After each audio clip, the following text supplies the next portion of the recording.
Olá você que nos assiste, está começando agora mais um episódio do nosso podcast Interior Baiano Notícias, que além de portal tem um compromisso de 2 vezes por semana trazer convidados super especiais para falar sobre saúde, educação, economia e principalmente sobre política. E para quem nos acompanha já deve ter percebido que hoje a mesa está um pouquinho diferente, né, Will? Exatamente. Hoje estou com Bianca ao meu lado e Júlia, digamos assim, Entrou de férias por um Férias. período, está descansando, aí eu vim assumir o posto mas já dela. ela de volta. E Bianca também sempre fazendo sua participação aqui. E olha, hoje convidada especial no podcast Interior Baiano. Vem de uma cidade que, na verdade, a gente, assim, de lá mesmo, a gente não teve convidado ainda no podcast Interior Baiano Notícias. Mas tivemos uma pessoa aqui que tem uma ligação muito importante com Jacobina também. Já entreguei a cidade. Já falou aqui. Bom, a nossa convidada de hoje é a dona Mariana Oliveira e a gente vai falar um pouquinho sobre ela para vocês conhecerem todo o repertório. Formada em odontologia, Mariana Matos de Oliveira é avó, mãe, mulher engajada no meio político, que em 2020 foi candidata a prefeita em Jacobina e em 2022 foi candidata a deputada federal, quando obteve mais de 15 mil votos. Atualmente, Mariana preside o Diretório do Partido dos Trabalhadores em Jacobina.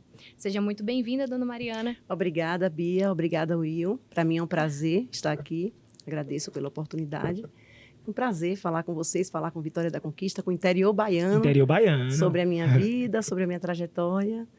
E estou à disposição. Bom, já que a senhora falou a respeito da sua trajetória, eu gostaria de ouvir um pouco mais sobre ela, entender como é que foi a sua entrada no meio político, se tiveram algumas dificuldades por a senhora ser mulher ou não, como é que foi essa sua experiência?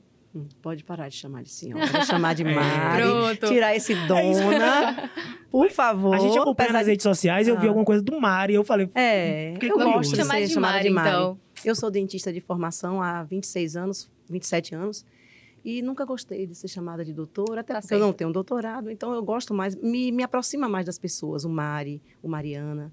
Eu acho que fica mais próximo, Sim. fica mais afetuoso. E, como eu falei, sou dentista, sou a mãe, sou a avó. Eu fui mãe antes de ser dentista, antes de me formar. Antes de ser política, eu fui dentista e fui mãe. Então, é uma mistureba doida, mas que me deixa muito feliz por conta de ser uma trajetória de muitos desafios. Não foi fácil estudar e ser mãe ao mesmo tempo, ter tido 2 filhas no meio do curso. Mas eu tive 2 filhas, tive um suporte bom da família do meu ex-marido e... Foi uma formação difícil, mas consegui.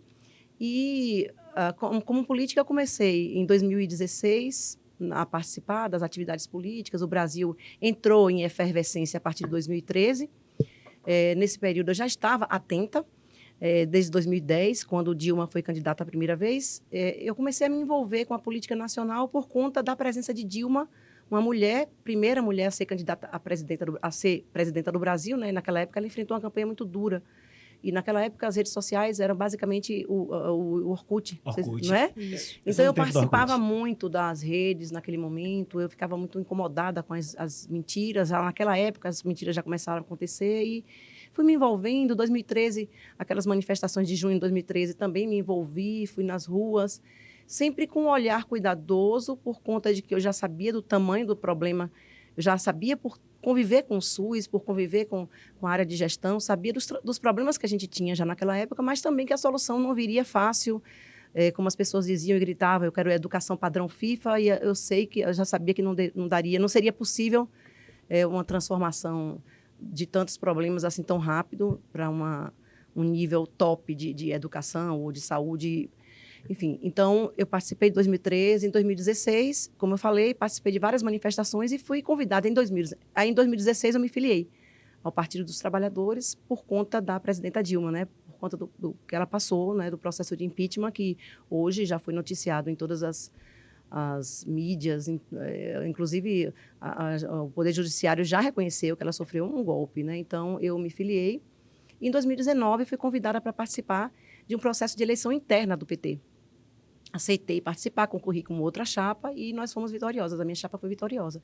Desde então, eu presido esse partido, lá em Jacobina. Um partido que tem 43 anos a nível nacional e lá também o diretório tem 43 anos de formação, de fundação.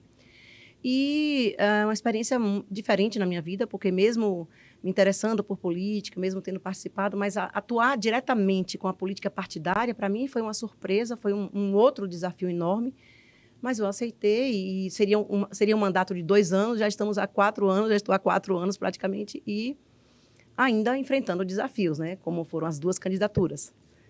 Maravilha. Vou parar. Eu falo muito, viu? Pode Então, vocês falar. podem Aquilo. me interromper quando necessário, por favor. Não. Aqui a gente gosta disso. Quando eu começo... Bom, então a gente vai adentrar um pouquinho mais sobre essa disputa política que a senhora teve em 2020. E eu queria saber quais foram as lições que a senhora tirou disso, como é que foi essa experiência, a primeira, assim, né? Bia, como eu falei, fui eleita em 2019 para presidir o partido, para dirigir o partido. A gente apresentou um compromisso aos filiados e filiadas. Os filiados e filiadas que votaram em mim tinham expectativas. Então, eu me comprometo com essas expectativas. Eu tenho esse senso de responsabilidade muito apurado dentro de mim. Quando eu me comprometo, eu quero atingir, eu quero atender ao compromisso. Então, o compromisso de fazer o partido crescer, modificar a cara do partido lá em Jacobina, dar novos ares, oxigenar o partido, renovar. E esse compromisso é o que me mantém no partido, é o que me mantém, o que manteve a candidatura de 2020. Inicialmente, nós estávamos prontas, eu estava pronta para ser candidata a vice-prefeita na chapa do prefeito atual. Porque PCdoB, ele era PCdoB e PT sempre tiveram muita parceria. A gente achava, por conta do processo histórico, eu seria vice. Não deu certo por alguns motivos, então, naquele momento, houve uma decisão interna do partido de manter a candidatura.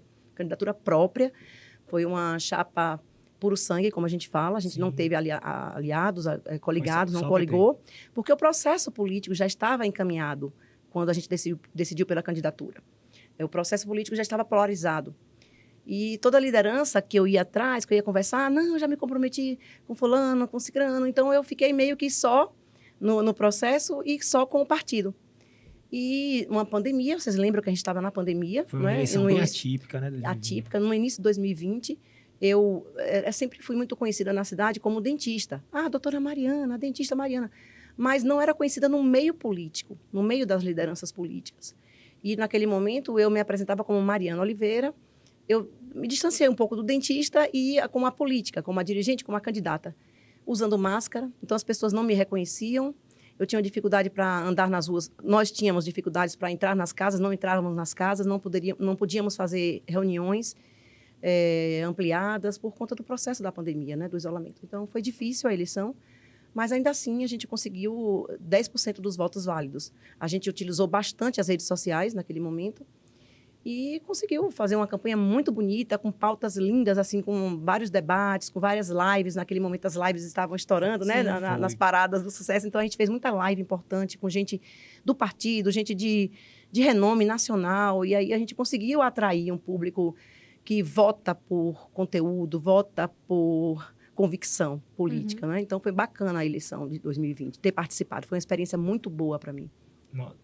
A eleição de 2020 é comum aqui quando a gente entrevista pessoas que já participaram, né, daquele momento e falam, nossa, foi atípico, em tal cidade não acontecia isso, e limitou realmente alguns elementos da campanha, né, que são comuns. Mas aí eu pulo para 2022. Sim. Você teve uma boa votação, sobretudo em Jacobina, você foi a mais votada lá, deputada federal, não foi? Sim. E aí, que avaliação tem? Bom, 2020 puxou, 2022 puxou 2020, porque seria uma sequência, né? A gente, lembrando desses objetivos de fazer o partido expandir, crescer, o objetivo era ter uma candidatura viável em 2024. Um dos objetivos da candidatura e do processo político que começou em 2020 era ter uma candidatura viável eleitoralmente em Jacobina. Além disso, a eleição do presidente Lula. Desde 2020, a nossa função política, digamos assim, era resgatar o legado do PT no Brasil inteiro. A orientação do Diretório Nacional do partido foi essa, né? Que o máximo de candidaturas próprias possível e que a gente resgatasse o legado do PT. Tudo de bom que tinha acontecido nos governos do PT, para refrescar a memória das pessoas, da população brasileira. Então, a gente fez esse processo em 2020.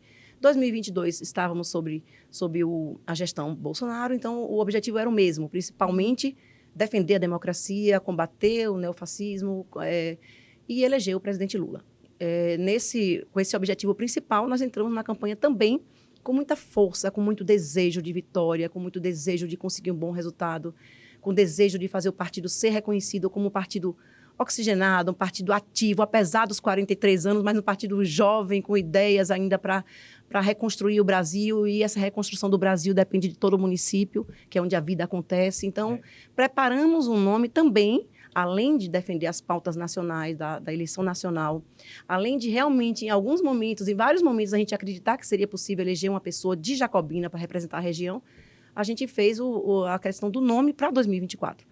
Aí veio o processo da federação. Ponto. Vou parar e vocês perguntam. Não, só vou fazer um adendo aqui, que Mariana é uma presidente do Partido Jovem, e nós tivemos outros presidentes de partido aqui, e chama atenção, o presidente do PT de Vitória da Conquista, o Isaac Bonfim, também é uma pessoa muito jovem. Sim. E eu fiz essa...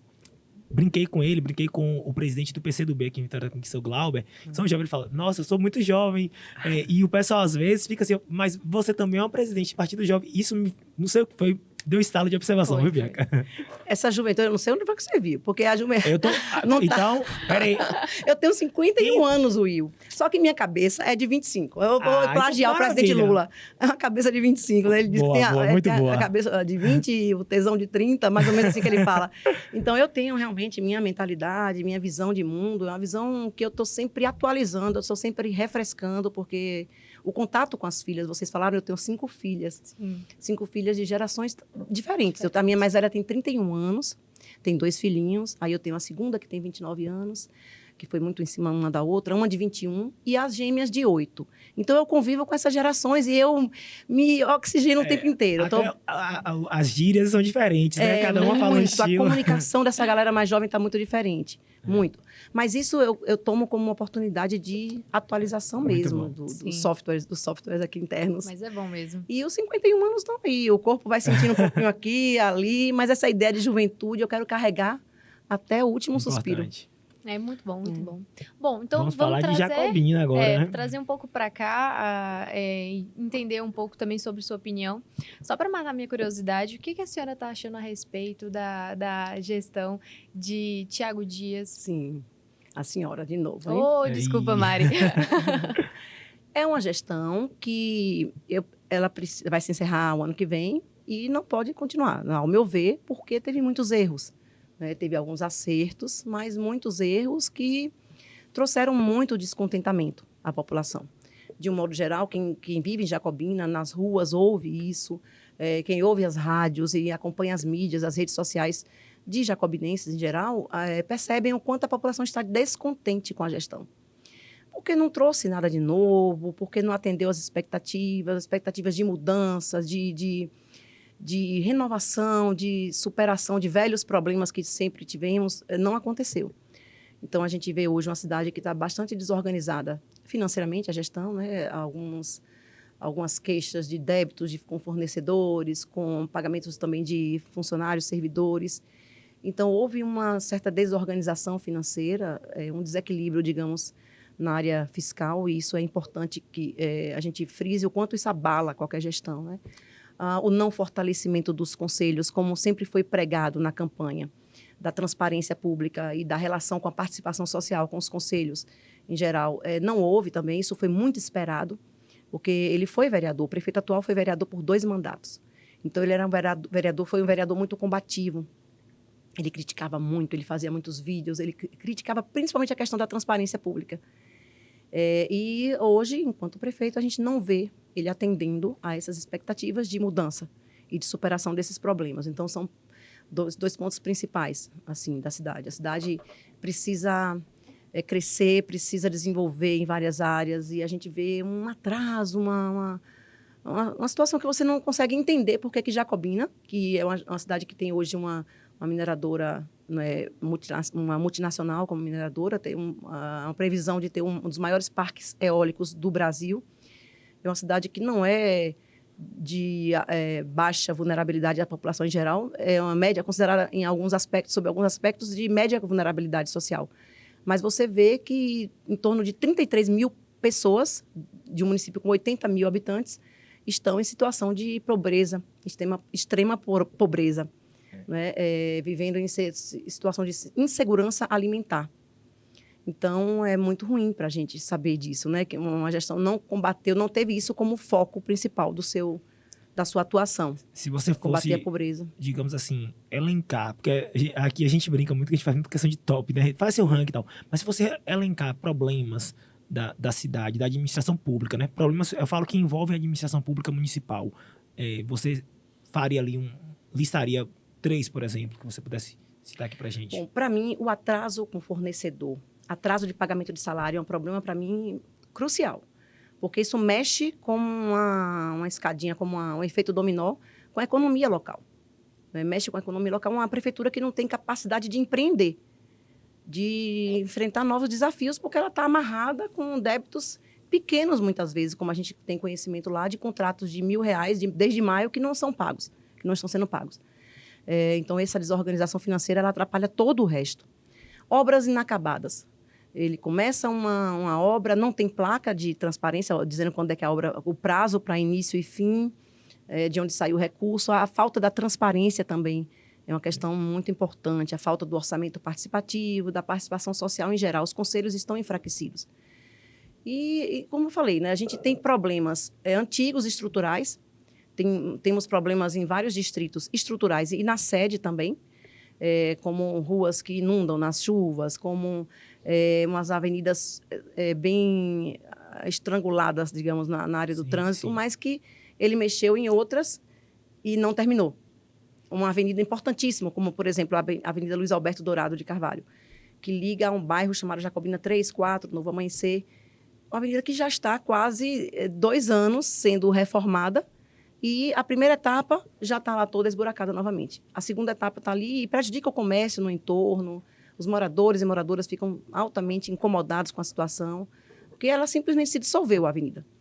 Então, é um problema crucial que a gente tem também dentro da sede. Né? Você citou sede, distrito. Como é que funciona a estrutura administrativa ali de Jacobina, no sentido assim, quantos distritos? São 4 grandes distritos, né, que é Junco, Novo Paraíso, Catinga do Moura e Laje do Batata, e nós temos outros menores. Sim. Itaitu, Cachoeira Grande, Itapeipu, Genipapo, e mais de 100 povoados. Nossa, né? então acaba que fica bem, como é que se diz, pulverizada a questão da população. Muita gente também que vive na zona rural. A população da zona urbana é maior do que a zona rural. Sim. Mas é uma cidade que está num ritmo também de crescimento no sentido da educação. Nós temos hoje uma faculdade particular, que é a AGES, temos o campus da UNEB e temos a previsão de a instalação de um campus da UFBA também. Uma cidade que pode desenvolver muito na área educacional. Tivemos problemas também, que me veio à mente, me lembrei aqui agora, um problema seríssimo na área da saúde. Jacobina ficou com 2 hospitais sob gestão municipal e a UPA. E o que se alegou pela gestão, que a gestão alega, é que não teve condição financeira de manter os 2 hospitais. Quando foi encerrado a pandemia, quando os recursos da Covid foram extintos, foram retirados, ele alega que não conseguia manter os 2 hospitais, e aí a gente entrou num processo caótico, de caos mesmo na saúde pública. Até hoje, a gente não conseguiu recuperar. O Estado... A gestão não é plena, no caso, é uma gestão plena, é comando único, é plena. Mas os 2 hospitais municipalizados. Sim. E os 2 hospitais fazendo o mesmo durante um bom tempo.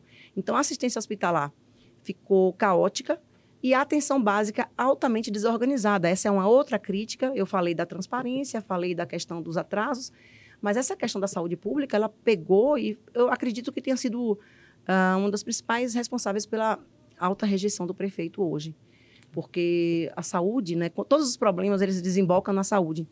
E na hora da dor, na hora do sofrimento, quando você não encontra uma assistência hospitalar bem organizada, estruturada, resolutiva, a população sente muito. Quem é SUS dependente, porque a maioria hoje é SUS dependente, a maioria da população. É mais de 70%, 80% é SUS dependente. Então, não tem plano de não tem plano de saúde, não tem condição de arcar com serviços da rede privada. Então, esse problema da saúde foi muito sério. O Estado, o governo estadual, estendeu a mão, né, e estadualizou a gestão do hospital regional. Hoje está sob o comando do Estado, numa terceirizada do Estado. E a gente tende a melhorar, né? A situação agora está meio que mais calma. Mas ainda precisamos de... Jacobina e região vivem um vazio assistencial muito grande, mas o Estado, o governo estadual, está comprometido com a solução, com a busca de solução para isso, né? Inclusive, já lançou a ordem de serviço para a construção de um hospital territorial. Então, esse problema também. E outra, nós tivemos péssimo alcance nos indicadores de atenção básica do Previne Brasil. Nós ficamos em último lugar na região, né? E péssima colocação no estado inteiro. Um município como Jacobina, que é a sede da macro-região, que deveria ser a cidade-mãe, assim, a referência. Né? É a referência, mas não consegue atender com resolutividade. Então, Irecê, por exemplo, que é uma cidade próxima nossa, que faz parte da nossa macro, também está bem à frente de Jacobina, na questão de resolutividade, na questão de oferta de serviços de saúde, né? Então, é uma cidade que tem potencial para crescer, mas ainda não deslanchou como deveria, né? Então, eu acho que a gente pode melhorar muito isso lá, sob o comando de uma mulher. Isso aí, a atenção básica é fundamental. Quando a gente fala de saúde, se não tiver uma atenção básica, é como se fosse a casa arrumada, gente. Sim. Bom, o papo tá muito bom, viu, Mari?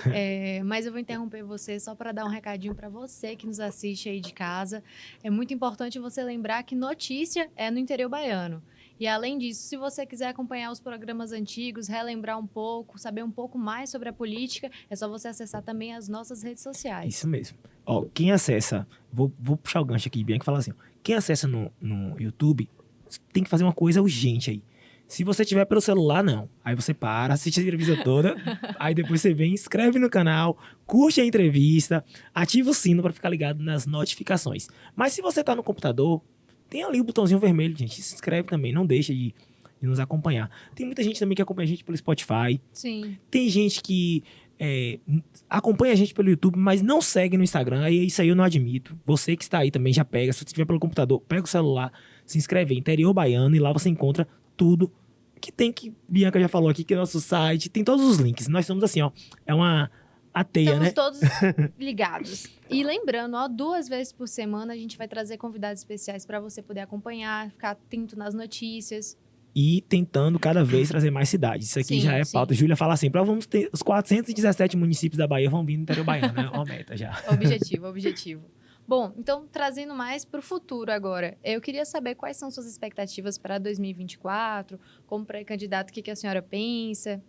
Eu quero ser candidata a prefeita de Jacobina, quero fazer uma campanha linda, potente e quero ser vitoriosa, eu quero ser a prefeita de Jacobina. Em 300 anos de município, nós temos 300 anos, Jacobina só teve uma mulher prefeita. Então, está mais do que na hora da gente renovar isso, da gente emplacar lá mais uma mulher no comando do nosso município. Então, eu tenho muita esperança, estou esperançosa e com muita garra para fazer essa campanha. Né? Quero logo definir essa candidatura. Esse ano eu tô achando que as coisas estão, digamos assim, a gente tá falando eleição ainda no ano que vem, né? Mas sim, já estão, em todas as cidades estão assim, não sei se redes sociais, talvez, ansiedade da população e tudo, mas alguma coisa tá assim. Tem uma dúvida, acho que é uma dúvida de muita gente que tá assistindo o interior baiano, que lhe acompanha, e quem tá meio que, às vezes, não conhecia muito de Jacobina, mas tá pairando essa dúvida. O prefeito Thiago Dias, ele deve concorrer à reeleição, eu imagino porque está no primeiro mandato. Ele é do PCdoB, um partido que integra a federação com PT e com PV. Você é do PT. Sim. Tô fazendo a relação, viu, gente? Vamos pegando. Como que ficaria isso? Alguma possibilidade de você, no caso, ele sair do partido dele, você sair pela federação, ou você sair do PT? Como é que fica isso? Como vocês estão estudando isso? Hoje, como eu falei para vocês, a campanha do ano passado, ela teve um dos objetivos foi esse, né? Reforçar o nosso nome para disputar em 2024. Com o advento da federação, que é algo novo, ficou mais difícil eu garanti que serei candidata pelo PT. Porque o prefeito atual é do PCdoB, está no mandato, em tese ele tem a preferência, digamos assim. Ele não tem exclusividade. Né? Não existe candidatura nata, ele teria a preferência por já estar no mandato. Mas o que a federação quer? Todo partido, quando entra numa disputa, ele quer o quê? Vencer. Então, a gente tem que buscar nomes que sejam viáveis. Então, de acordo assim, com as pesquisas, a gente tem que utilizar as pesquisas de opinião, né? Os números, para avaliar a capacidade de articulação com outros partidos, para que seja escolhido um nome que tenha mais viabilidade eleitoral. Então, eu estou nessa disputa para ser candidata pela federação. Diante dessa dificuldade, a gente tem um processo interno no PT, que é a indicação do nome. Então, meu nome já está sendo indicado pelo Diretório Municipal para que o Diretório Estadual e o Nacional homologuem essa pré-candidatura e ser apresentada à federação. É isso que eu ia falar. Existe um processo, né, interno de escolha de candidato, que não necessariamente pelo fato de existir alguém que esteja no mandato, ele automaticamente é candidato. Ele passa por esse processo também, né? Havendo consenso, é fácil, né? Você indica um nome quando há consenso. No caso de Jacobina, não há consenso. Né? Existe o nome do prefeito atual, que está colocado para reeleição, e existe o meu nome dentro do PT. Até agora. O PV não indicou ninguém até agora. Mas se tiver alguma indicação, vai ter que ser feito. Os critérios vão ter que ser bem claros e vão ter que ser colocados na mesa. Quais os critérios que vão escolher o próximo, a candidata ou o candidato da federação? Né? Então, nós estamos nesse momento de conversas, de diálogos. Estamos os 3 partidos sob a liderança do governador Jerônimo e do Conselho Político do Estado, que tem se reunido para tratar da política de todos os municípios baianos. Jacobina tem sido meio que um calo no pé desse conselho político, porque está todo mundo preocupado com a situação lá. Vai ter um dia só de reunião sobre Jacobina. É engraçado isso, né? Mas eu acredito que nós vamos chegar a uma opinião dentro da representação da base do governador Jerônimo, né? A gente eu quero, e do presidente Lula. Então, eu tenho uma trajetória já de militância no partido e de defesa das gestões, né, petistas, então vamos ver o que é que vai dar isso aí. Não sei, de repente, se o governador e o Conselho Político chegar à conclusão de que podemos ter 2 candidaturas da base e eu em outro partido, se for essa decisão, nós vamos seguir, nós vamos acatar e vamos lutar com a mesma garra, né, para que Jacobina nem permaneça como está e nem retroceda.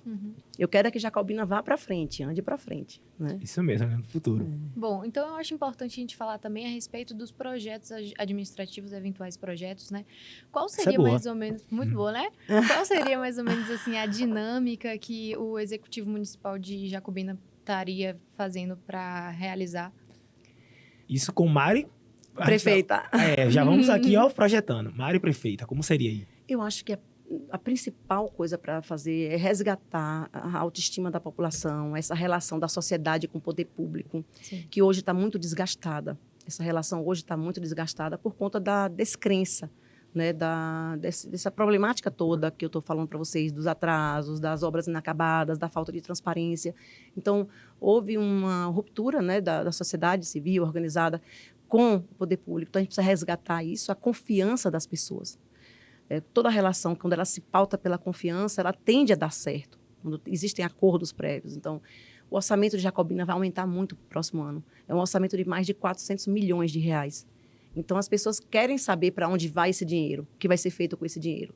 Então, a pactuação sobre o orçamento público, para que seja feito um orçamento participativo, popular, ouvindo, escutando as pessoas, isso é fundamental. Né? Reforçar, como eu falei, a participação social, o controle social através dos conselhos, das conferências, das audiências públicas é um outro passo importante. Investir na saúde pública do município. Investir na melhora dos indicadores de atenção básica, porque indicador é um número que mede, nós precisamos buscar esses números e atender esses números. Toda gestão se faz através de medidas, né? Você tem que avaliar qualitativamente, quantitativamente. Então, buscar atender esses indicadores, o que aconteceu para que a gente estivesse em último lugar da região. Buscar melhorar a atenção primária à saúde, a atenção hospitalar, para que o setor público puxe o desenvolvimento privado, como acontece com Conquista, como aconteceu com Conquista. Jacobina precisa ser polo educacional também da região, e isso é possível, tem muito potencial para que isso aconteça. Essa implantação de um campus da UFBA mesmo é um grande gancho que pode puxar o desenvolvimento da cidade. Jacobina tem um potencial turístico também incrível. Mas para que o turismo, porque é o ecoturismo, né? Nós temos serras lindas, nós temos cachoeiras, nós estamos na entrada praticamente da Chapada Norte, e a gente tem áreas de banho, de trilhas muito legais. Hoje, com esse calor, com o aquecimento, né, o clima doido como a gente está vivendo, Jacobina é uma cidade que atrai, tem ônibus que vem de Petrolina para se banhar, pessoas para se banharem nas cachoeiras de Jacobina. Então, a gente precisa revitalizar os pontos turísticos de Jacobina, revitalizar e qualificar os serviços que são prestados para que Jacobina, de fato, se desenvolva através desses polos, né, da educação, saúde e turismo. Eu tinha mais ou menos nesse ponto, desculpa interromper, só para... você falou de algumas cidades vizinhas de desenvolvimento... Jacobina comparado, digamos assim, eu cito cidades do mesmo porte. Santo Antônio de Jesus, Guanambi. A gente ouve falar muito no desenvolvimento e a gente percebe que Jacobina ficou um pouco aquém dessas cidades. Analisando aqui do ponto de vista jornalístico, gente, de quem faz pesquisa. E Mariana Oliveira opinando sobre isso, sobre assim, o que Jacobina fazer para chegar também e ter essa visibilidade de outras cidades do interior, assim, falar, nossa, aquela cidade está crescendo, quero ser referência, né? Voltar a ser referência. Seria turismo, seria educação, seria saúde? Isso. Você vê que Santo Antônio de Jesus, ela fica no Recôncavo e recebeu muitos estudantes, muita gente por conta dos campos, né, que tem ali, da Universidade do Recôncavo, se não me engano, que fica ali perto. Então, a educação, como eu falei agora há pouco, a educação ela tem que ser um polo de desenvolvimento econômico, ela tem que ser uma âncora do desenvolvimento, a saúde, o turismo. Para isso, a gente precisa de equipamentos públicos que funcionem, serviços públicos que funcionem, porque aí também deslancha o comércio da cidade. Nós vivemos muito de prestação de serviços. Nosso comércio é um comércio muito forte, que atrai toda a região. Então, a economia tende a desenvolver quando você começar a oferecer serviços que atraiam a população e satisfaçam a população de toda a região. Nossa região tem em torno de 19 municípios, de 200 a 300 mil habitantes, a região toda. Uhum. Então, eu acho que a gente tem muito potencial, como eu falei. A mineração está lá, tem um tempo para durar, a exploração de ouro ela não é para a vida inteira. Essa previsão do parque eólico, como eu falei, o maior parque eólico do Brasil, ela pode movimentar muito nossa economia também. Não é? E a mineração, ela deixa o CEFEM, né, que é um recurso de compensação pela exploração mineral, né, que tem que retornar para a população, de certa forma. A gente não pode também ficar em torno só da mineradora, porque isso tem um tempo para acabar. Pode ser, por exemplo, nós temos em Pindobaçu, que é um município próximo de lá, uma perspectiva de uma mineradora, da implantação de uma mineradora lá, no futuro. E as empresas que são donas dessa mineradora que nós temos em Jacobina hoje, elas podem um dia se voltar para outro município, para outra área de exploração. E aí nós vamos ficar como? Então, nós temos que desviar o foco, né, do desenvolvimento econômico da cidade e puxar a cultura, principalmente a cultura também como um meio de desenvolvimento econômico, turismo, educação e saúde. Eu vejo esse grande boom, esse grande potencial que Jacobina tem nessas áreas. Potencial tem. Tem. Precisa de gente organizada, de gente comprometida, precisa que não só uma pessoa, a gente não pode personificar uma salvação através de uma pessoa, né? Você tem que buscar toda a sociedade. Cadê o Conselho de Desenvolvimento Econômico e Social? Está funcionando? Então, tem que ter a formação de um conselho político, um conselho gestor do município, para que o ônus e o bônus da gestão seja distribuído por aquele conselho, né? Ninguém faz nada sozinho, então você tem que ter uma equipe boa para fazer parte da gestão, tem que ter a escuta política também, não dá para você fazer tudo do que dá na sua telha, né? Não é o que eu quero fazer, não sou eu, é uma equipe que vai coordenar a Jacobina, que vai gerir Jacobina, né? E essa equipe tem o fator político, o fator técnico também, né? De qualificação técnica para gerir. Maravilha. Bom, a gente já está chegando ao final do nosso bate-papo, Will. E tem uma pergunta que a gente faz para todos os convidados e a senhora também não vai ser diferente, não. Não vai ser diferente, não. Tá. Mas não acabou ainda, viu? Ainda tem algumas coisinhas para rolar. Tá. Estou aqui à disposição de vocês. É a hora do aperto, né? Sim. Vamos lá. O que a senhora está achando da... Posturada e calma. Posturada? O que a senhora está achando da gestão do nosso governador Jerônimo Rodrigues? Queria que a senhora desse uma nota mais ou menos de 0 a 10 e explicasse um pouco por quê. Eu acho muito boa. Acho que o Jerônimo está surpreendendo a muita gente, né, com a energia dele. Se Rui Costa já era correria, Jerônimo está correndo muito também. E é um cara atencioso. Ele é um homem assim que... Ele tem uma ligação com movimentos sociais, porque ele já foi a origem dele, política, é dos movimentos sociais. Então, ele tem uma ligação com a área da agricultura, com a área da educação. E está atento a tudo. O que eu percebo dele é que é um cara sempre atento a tudo e a todos. Né? Então, ele quer desempenhar bem o papel e está conseguindo. Eu estou muito assim, otimista com a gestão de Jerônimo, por ele ser essa pessoa atenciosa, sensível, né? E corajosa. Ele foi um homem muito corajoso, né? Quando aceitou o desafio, e essa coragem está se mostrando a cada dia aí no governo dele. E de 0 a 10? A sua nota? Eu dou 10.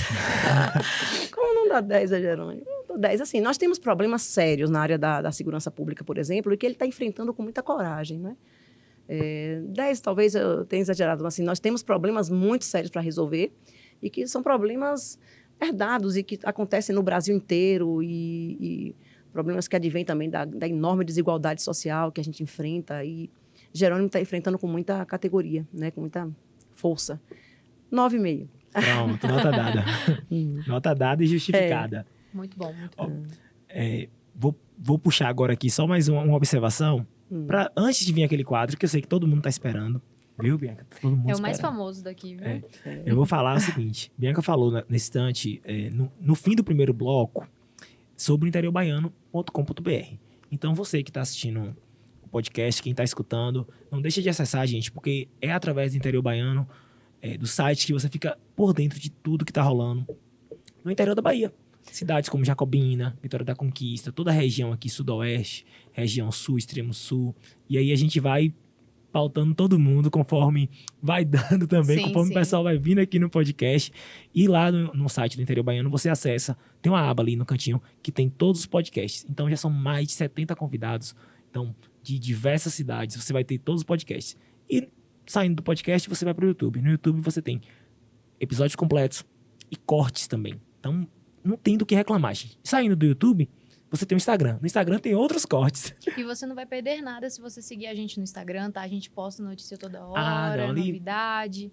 Avisa o dia que vai sair o episódio. Tem uns destaques no Instagram, Sim, viu? Os sim. destaques são importantíssimos. Então você não tem motivo para você estar desatualizado sobre o meio político, educação, saúde. Então acompanha com a gente, Interior eu tenho Baiano. certeza que você vai gostar. Ó, e agora eu acho que vem, viu? Ah, já Tô olhando voltou? aqui, deixa eu esconder aqui rapidinho, peraí. Bem, nós hoje temos 25 nomes no quadro de uma definição. Brincadeira. Nós temos um quadro aqui que ele é bate-bola.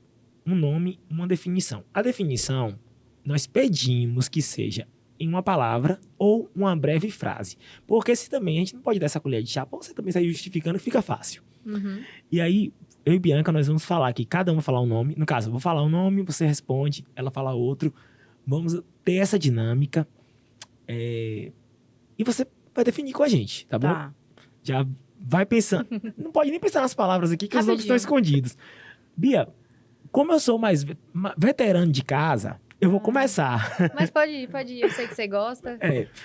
O pessoal sabe que eu adoro Tá. esse quadro. Tá bom. Primeiro nome, Mariana. Vamos lá, vou começar. Ela já deu nota pra Jerônimo, mas tirou, viu, gente? Pronto, já avisei. Tá bom. Primeiro nome, Rui Costa. Trabalho, Segundo nome, ACM Neto. decepção, Thiago Dias. frustração, Amauri Teixeira. integridade, Luciano Dalocar. passado, Vereador Clodoaldo de Taitu. surpresa, Jair Messias Bolsonaro. tragédia, Luiz Inácio Lula da Silva. iluminado. 8 nomes. Dava até pra fazer mais, viu? Dava.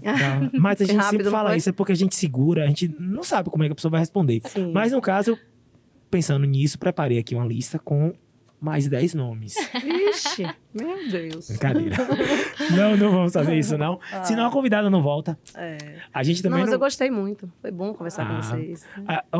Eu realmente acho que... Tem quanto tempo de podcast aí, produção? Vamos continuar aqui mais um pouquinho? Mas a A senhora gente nem tá... falou da mulher, eu trouxe umas informações aqui Ah. bacanas. Eu tinha uma dúvida também, porque ela fez um comentário que na hora não fez o gancho, mas a gente fica agora continuando o podcast.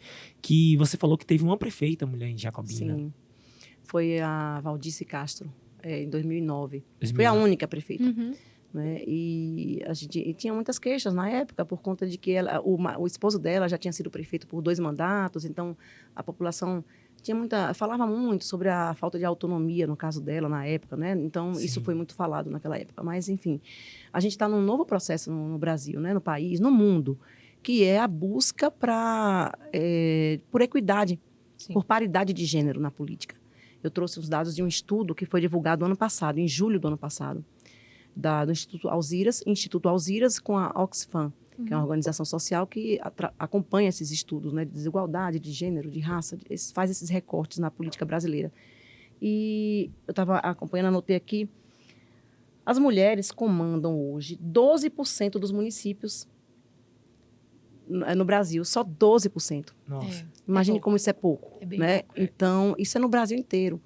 Se a gente continuar no ritmo que está, nós vamos levar 144 anos para conseguir paridade de gênero na política brasileira. Nesse ritmo. Então, você vê o quanto é importante que as mulheres estejam nos processos políticos, que a gente não desista. O quanto é difícil, porque, infelizmente, a gente ainda é sobrecarregada.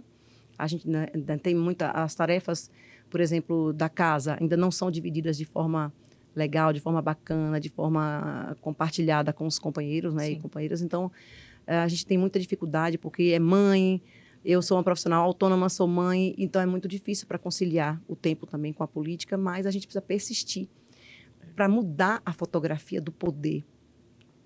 Eu vi isso em algum lugar e eu tenho repetido o que eu achei muito bacana isso. A gente precisa mudar a fotografia do poder, fazer com que as decisões passem também pelas mulheres, né? Porque uma política que foi predominantemente dominada pelos homens, ela hoje dá em quê? Deu em quê? Em guerras, em fome, não é? Em fraudes, corrupção. Então, a gente precisa dar esse crédito, essa chance para que as mulheres decidam também sobre as nossas vidas, não é? E vários países, várias cidades, infelizmente, por exemplo, entre 2016, esse estudo, ele estudou muito os resultados das eleições, eles analisaram muito os resultados das eleições de 2016 e 2020. E entre 2016 e 2020, nós só temos 2 mulheres que comandam capitais. 2 mulheres, como temos também só 2 mulheres governadoras, não é? Hoje, a de Pernambuco e a da Paraíba. Paraíba, se não me engano? Paraíba, né? Pernambuco e Paraíba. É a Raquel, né? Raquel. Só 2 mulheres governadoras, imagine. Um país como o nosso, enorme. E 2 mulheres prefeitas de capitais, que, se eu não me engano, é Porto Velho, Boa Vista e Palmas.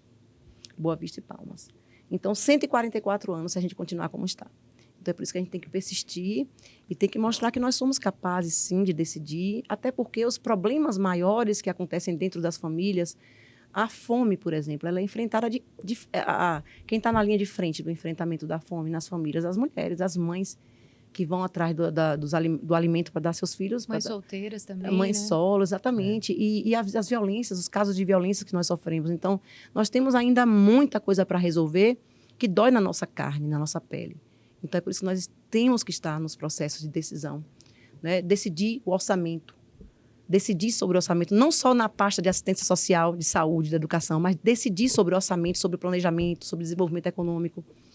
Então, eu acho que é importante que eu permaneça, que outras mulheres venham para a luta. Ganha mais mulheres espaço. negras, exatamente, as mulheres negras, a juventude, porque a fotografia do poder hoje é predominantemente homens, são os homens que ocupam, homens brancos e ricos. Então, a gente precisa mudar isso e melhorar a representatividade, né? A nossa democracia representativa.